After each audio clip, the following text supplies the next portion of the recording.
Today, I'm going to read from a Yorkshire author who's a fellow member of the Promoting Yorkshire Authors group.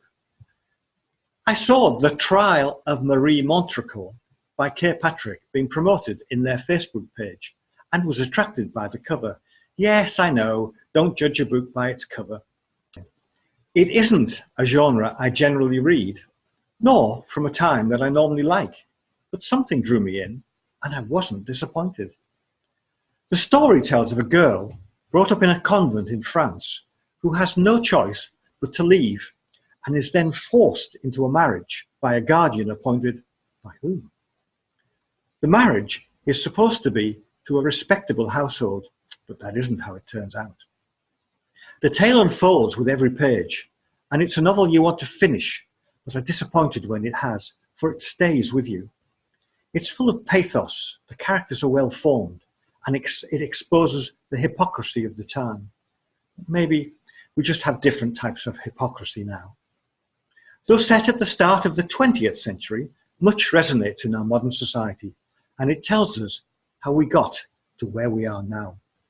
I'd recommend the book to everyone, especially as proceeds are going to dementia research. Here's a piece of the first chapter. Marie perched nervously on the edge of the bed, waiting for him. Was it fear or excitement that made her shiver? A nearby clock struck 10.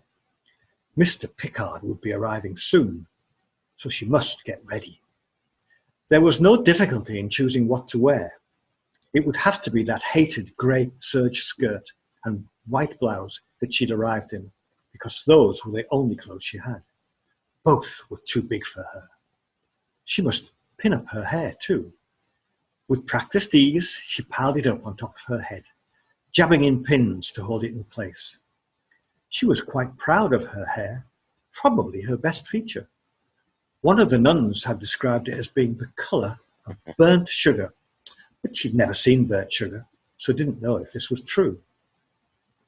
What had Mr. John Pickard made of her when he'd first seen her?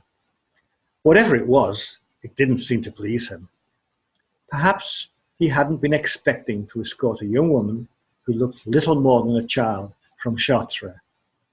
If that was the case, he didn't mention it. Didn't mention anything, really. They travelled, mainly in silence. There was a knock at the door, and her stomach leapt. "Come in." She tried to keep her voice steady, and she stood to receive Mr. Pickard. She'd forgotten what a large man he was, rotund perhaps, rather than large. She gave a small curtsy, and, after a polite exchange of greetings, he settled his huge frame with some difficulty onto the narrow seat of the only armchair in the room. Marie perched on the window seat facing him, impatient to hear what he had to say. "It was a relief to find that you spoke such perfect English," he said. It wasn't exactly the information she was longing to hear. "I speak both French and English fluently." She couldn't help boasting a little, although Reverend Mother didn't approve of pride. "The convent of Our Lady is called the English convent because it takes a great many pupils from England. Why am I here?" If it sounded rude, she hadn't meant it to.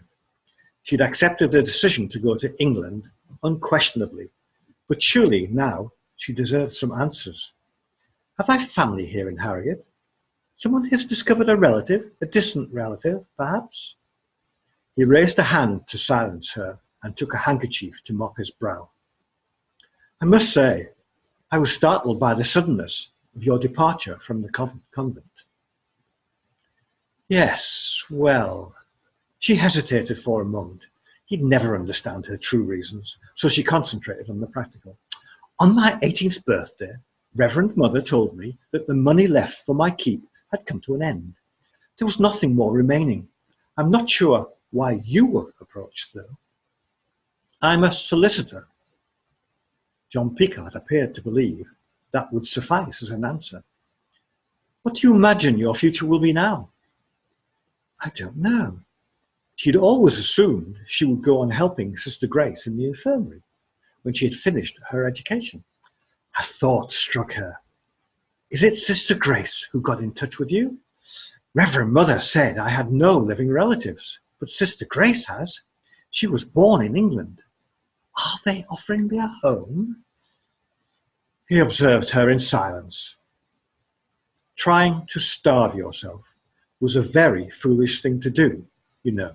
So, he'd been told. He would never understand what had driven her to it. But Sister Grace did. Maria had heard an argument between her and Reverend Mother about it. Is it Sister Grace who arranged for me to come? She repeated her question. Please, tell me. I'm in no position to answer anything, Miss Montrecourt.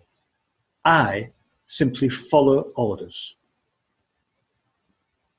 Well, thanks for listening, and remember, if you liked the brief reading from The Trial of Marie Montrecourt, you can buy the series from Amazon. Find it on wisegreyowl.co.uk. And please, subscribe to Grandpa Joe's Storytime channel.